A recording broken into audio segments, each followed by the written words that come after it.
Hello and welcome to yet another installment of the Demon's Playground. Since we're going to be playing as the Autobots, it's time we actually got to know a few of the bots and we'll shake things up a little in this campaign. First up, Bumblebee. This brave gold-plated scout is not one you should take lightly.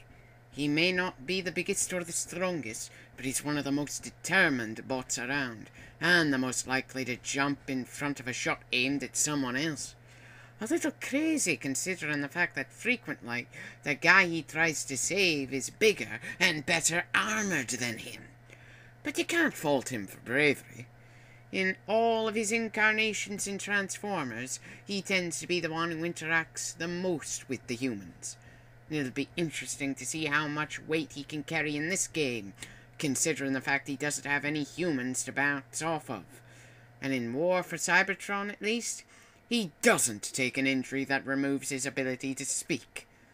Why that's been happening lately in a lot of recent iterations of the series, I do not know. Seriously, the guy that's typically in the show to appeal to kids, and he's been getting that kind of serious injury? Then again, the beeps and whistles in Transformers Prime kind of remind me of R2-D2, so maybe they got the right idea. Strangely enough, he's gone from a compact to a muscle car. Still got the same yellow paint job and maybe a touch of recklessness. You kind of have to take risks when you're the smallest bot on the block. Jazz to Moonbase 2! Bumblebee and Spike here. We're about to send up a shuttle. Any Decepticon shenanigans in your area? All clear, Jazz. Next, we have the best mechanic, and hence the best medic the Autobots have, Ratchet. He's known Optimus for a long time and serves as an advisor when he's not kicking cans on the front lines. In plenty of incarnations, he's just not as suited to charging into the battlefield like everyone else, usually because he's a little on the old side. Considering when this game takes place, however, age hasn't quite started to slow the old boy down yet, and he's relatively up-to-date at this point. He can still hold his own with the best of them.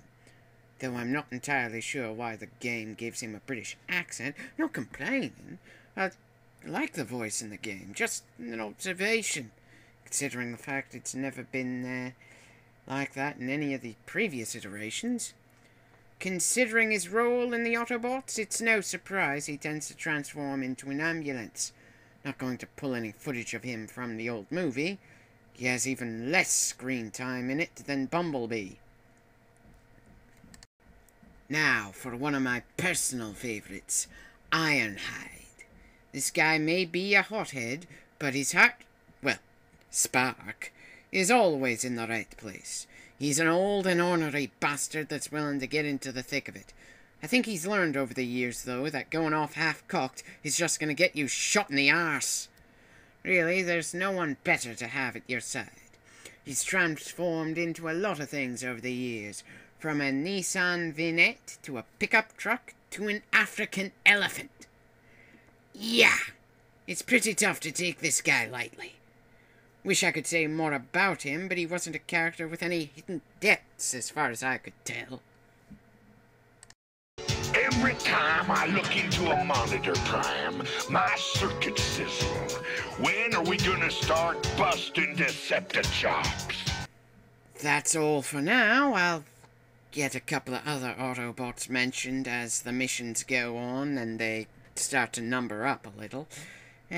For now, let's get this next mission started.